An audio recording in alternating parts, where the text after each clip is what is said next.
ya, banyak yang sudah kenal ya.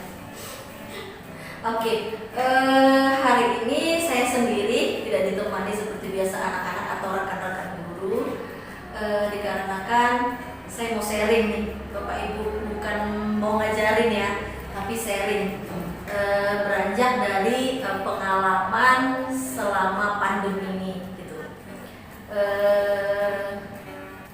Kita udah hampir 2 tahun ya Bapak Ibu ya, 1,5 tahun lebih ya kita belajar di rumah, maksudnya anak-anak kita belajar di rumah, mereka nggak sekolah.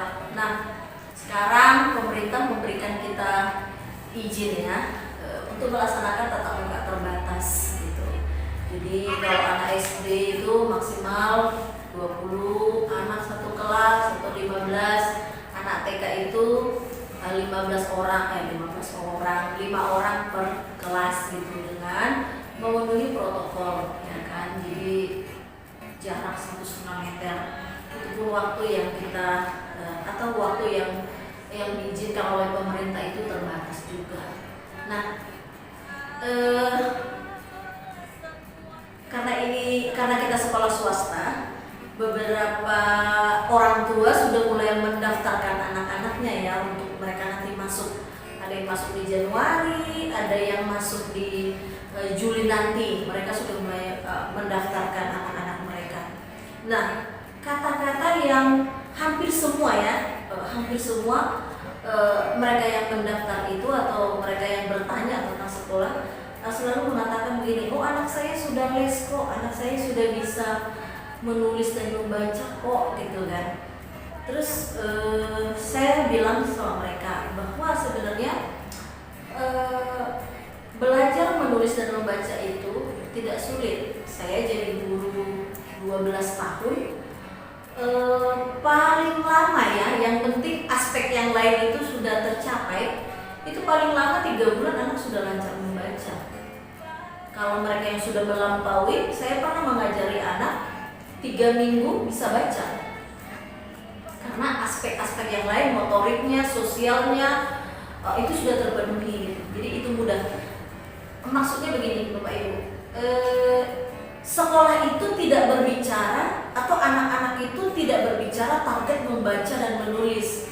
Oh anak saya nggak TK karena karena kemarin pandemi, ya boleh-boleh saja ya. Tetapi kan di rumah ada yang menjadi tanggung jawab orang tua. Mohon maaf ya Bapak Ibu, bukan mau ngajarin. Kalau memang orang tua bisa bertanggung jawab dan memiliki kemampuan baik itu secara pengetahuan dan keterampilan ya untuk mengasuh anak-anak kita untuk dia bisa tidak mengalami keterlambatan perkembangan. Kalau pertumbuhan saya yakin semua anak-anak kita gendut-gendut ya mami-mami ya di zaman pandemi ini. Tapi berbicara perkembangan, semua aspek, kalau kita di TK itu ada 6 aspek yang harus dikembangkan dalam diri anak. Ya, nilai agamanya, sosial emosionalnya, kemandiriannya, fisik motoriknya, kognitifnya, bahasanya, seminya. Nah, 6 aspek ini tentu untuk mencapai kognitif atau bahasa itu ada indikator atau rangsangan yang kita berikan kepada anak-anak kita. Jadi saya hanya ingin menggarisbawahi bahwa sekolah itu tidak hanya berbicara, oh anak saya udah pintar menulis, anak saya udah pintar membaca. Itu hanya satu aspek pun tidak memenuhi ibu-ibu atau bapak-bapak. Jadi anak-anak kita itu benar-benar ada capaiannya ya, yang harus dicapai sesuai dengan usianya. Ya, jadi kalau bapak ibu nggak menyekolahkan anak-anak ibu waktu TK gitu, saya SD aja lah gitu, boleh saja. Tapi semua aspek yang saya sebutkan tadi harus dikerjakan oleh orang tua. Boleh kok belajar dari ibu-ibu, seperti di channel kita sering saya cerita tentang bagaimana melatih motorik, bagaimana melatih konsentrasi anak, boleh. Bagaimana anak diajak bercerita. Contoh sederhana ya Bapak Ibu, tadi saya bertemu dengan seorang bapak lah ya. Terus kita ngobrol karena beliau mau ngantar kami ke salah satu tempat. Terus dia bilang, oh ibu-ibu guru-guru ya? Iya, anak saya sekarang kecanduan gadget loh, dia bilang gitu. Terus apa solusinya Pak? Nah akhirnya dia bilang, pertama memang kami kewalahan untuk mengendalikan anak ini gitu. Terus karena handphone itu rusak, terus kami langsung bilang handphonenya rusak karena masih kecil. Sedikit bisa dialihkan ya, saya tidak bilang dibohongi, tapi dialihkan, bilangnya handphone itu rusak gitu. Terus sebelum itu bapak ini ngomong begini, kenapa ya game sekarang itu ngeri-ngeri loh, dia bilang, padahal kartun, tapi di sana orang tak pakai baju, orang pelukan, orang ciuman. Wah saya ketakutan sebagai orang tua, dia bilang itu. Apakah pemerintah tidak bisa menyetopkan ini gitu, servernya nggak bisa dideteksi kah? Dia bilang gitu.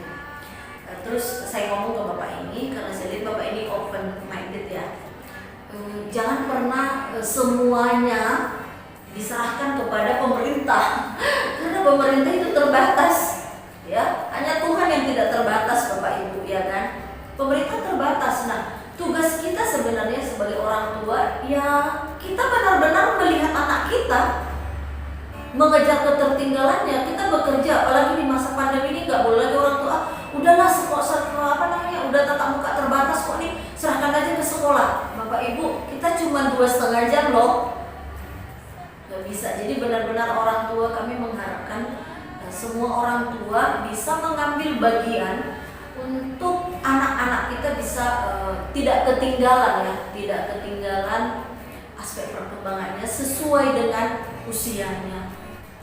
Jadi waktu bapak yang tadi ngomong, oh begitu ya bu, jadi nggak boleh salahin pemerintah semua, nggak boleh. Kita sebagai orang tua, saya juga sudah menikah, sebagai orang tua nggak boleh juga kita egoiskan bapak ibu. Kita menikah, kita punya anak, itu pilihan kita. Kita menikah itu kita memberikan kebahagiaan bukan hanya kepada pasangan kita, tapi anak-anak kita. Artinya kepentingan diri kita itu udah kita tekan gitu. Tapi kita udah lihat nih, oh anak-anak perlu ini, anak-anak perlu ini. Jadi sesibuk apapun kita bapak ibu, memang ini tidak mudah ya. Wah cari duit sekarang susah, iya semua mengalaminya. Tapi kesulitan ini apakah akan mengorbankan generasi berikutnya? Ya kan? Jadi orang tua secapek-capeknya pulang kerja, mau masuk apapun, sempatkanlah waktu untuk ngajak mereka ngobrol, untuk mengasah konsentrasi mereka atau bahasa mereka. Ajaklah mereka jalan-jalan pakai masker, lihat bunga di halaman tetangga. Ajaklah mereka ngobrol dengan tetangga meski dari berjauhan sambil jalan, bergandengan dengan anak-anak kita.